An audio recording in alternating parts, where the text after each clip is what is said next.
Hi, Moss here, and today I have Bluewave Get, their Bluetooth receiver. Now, the company contacted me a couple of years ago and asked if I'd like to give this a review, and I said yes.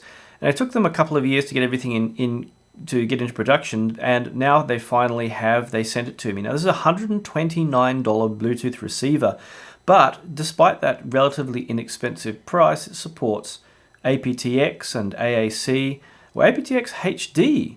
So you can do high-res transmission over Bluetooth as far as it's possible using the codec. It has an analog volume control on the outside, and a little indicator on top which tells you, depending on colors and flashes and what have you, and its status. And it can pair up to 8 devices. You power it on using the play pause button by holding that down, and you can go forward and backwards with your music. The other funky thing is, of course, it's designed to be clipped to your clothes and then used with your earphones or some headphones, but you can actually unscrew this clip, and not only can you reverse it, which if I get it loose enough it'll show, it's keyed so it can be reversed and put on either way, but they also come with you can buy an optional kit to use it with headphones or headset, which they just sent me. This clip, instead of being designed to clip to clothes, is designed to be clipped to headphones. So if you have something like, well, there are two versions of the headset adapter. This is one of them, which has 3.5mm to 3.5mm adapters. Usefully, it doesn't just have one, but if I pull the cables out, you'll see this.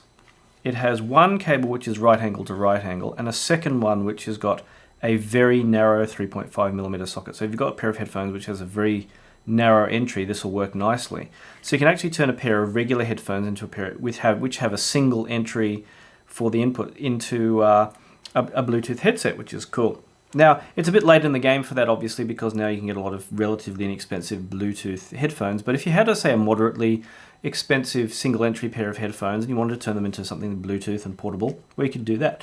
And that's the clip you use for that purpose. Now, build quality, well, it's got a nice metal housing here. The plastic half of the housing is a little bit creaky. You can see there's a little bit of maybe less than perfect design, but still, it's designed to be clipped to your clothes. Unless you're kind of abusive on your gear, it should hold up fine. Now, connecting it up worked pretty well. Everything was straightforward and easy. You just press and hold the button, and the blue light starts flashing, and you can find it easily in a device. The other cool thing about it, if I bring my iPhone over here, is it indicates the kind of connection that's being made. So my iPhone's going to use AAC to connect. So if I tap that and start playing, you'll see it start to flash cyan, and that 3 flashes means that it's using AAC. However, if I get over my AK380, which is aptX HD, and then I start playing from that, it flashes amber, which indicates it's using aptX HD. So that worked. As you can see, one of the nice things about it is it just switches seamlessly between the devices, which is something I've had trouble with other Bluetooth headphones and whatnot in the past. And now, speaking of headphones in general, some of the IEMs I used it with were Campfire Audio's Andromedas. You see I have an adapter on there. And I initially listened quite a bit with the Hi-Fi Man RE2000s, which I don't need an adapter for. Now these of course have 60 ohm impedance, and they're more like kind of headphones to drive. Now the Bluewave Get doesn't have a very strong output. I think it's 135 milliwatts. And that's fine, kind of for very basic, easy to drive stuff, but for demanding headphones, it's just not going to work. Even for most headphones, there's going to be a bit of a drop-off in quality versus kind of a dedicated amp or a DAP.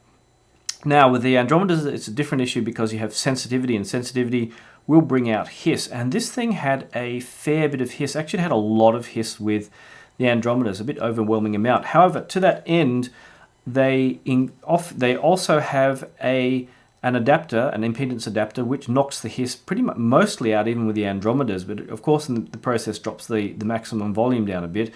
But still, even with the kind of quieter jazz that I often listen to, it was still pretty good. Now, speaking of that sound quality, there's one wonders how well you can, how good sound quality you can get out of something that's this cheap, basically. And the sound quality was pretty good. I mean, initially listening, probably the biggest trouble I had was this volume. Now, it's fairly stiff. You can probably you see that the initial movement was a bit of a jump, but which means it won't rub against your clothes and suddenly change volume on you. But sometimes I had it down low. I was pushing it to turn it up, and it suddenly jumped up high and almost blasted my ears out. But something I do tend to do. I often used, because it's nicely serrated I can use my fingernail just to adjust it there. So that's mostly how I adjusted the volume, was carefully turning it right down in that way.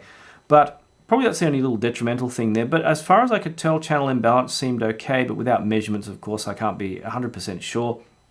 Also, I tended to max the volume. You can either max the volume out on your phone and then use this, or max the volume out on this and use your phone.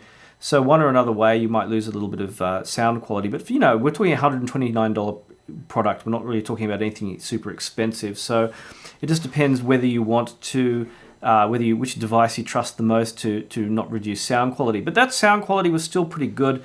I'm used to pretty nice gear. I have a Mojo. I have a lot of nice, headphone amps and what have you floating around. So initially plugging in the hi-fi mans and listening, the sound quality was pretty good. I had no real complaints in that direction beyond the hiss. And mainly the main thing is that the kind of driving capability was a little bit lacking with something like these hi-fi mans. And I had to get out my good old Pico Power to kind of boost the driving ability.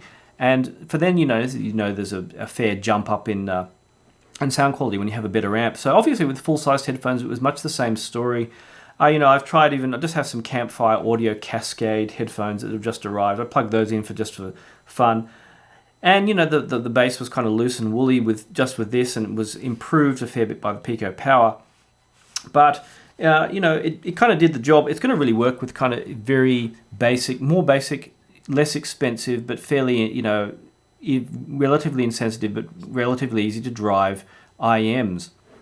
And for that, maybe compared to the more expensive devices, it didn't have quite the most nuanced treble that you get out of the nicer devices, that cost hundreds of dollars more, but still was pleasant to listen with all things being considered. I mean, having a high res transmission on something that's kind of really basically cheap and is probably most limited by its maybe digital to analog quality or its headphone driving ability is kind of a bit overkill. But all the same, I mean, it did the job and it was quite a usable device considering what they're charging for it. So that's the Bluewave Get, and that was an interesting experience, and thanks very much to the company for sending it over. This will go in my, actually it's going to be used for, going to have a very useful purpose in that I will be using it to test the scaling ability of different IEMs and headphones down the track, and stuff that I want to hook up via Bluetooth as well. Thanks for watching the video. Before you go, did you know that my videos are entirely supported by people like you? For the equivalent of buying me a coffee once in a while, you all get to support my videos, as I don't allow manufacturers to pay for reviews. Not only that, but you'll get to see the rough cuts in advance. You can also interact with me on chat or email me for advice, or generally interact with the little community we have going of Patreon supporters. Head over to patreon.com/Currawong for more information. Also, there'll be written reviews of this product on my website, which you can access easily at here.reviews. And if you don't want to sign up to be a patron, you can also support my videos by buying your headphones through the links on the sidebar. And in doing so, you'll help support independent reviews. Anyway, thank you very much, and I'll see you online.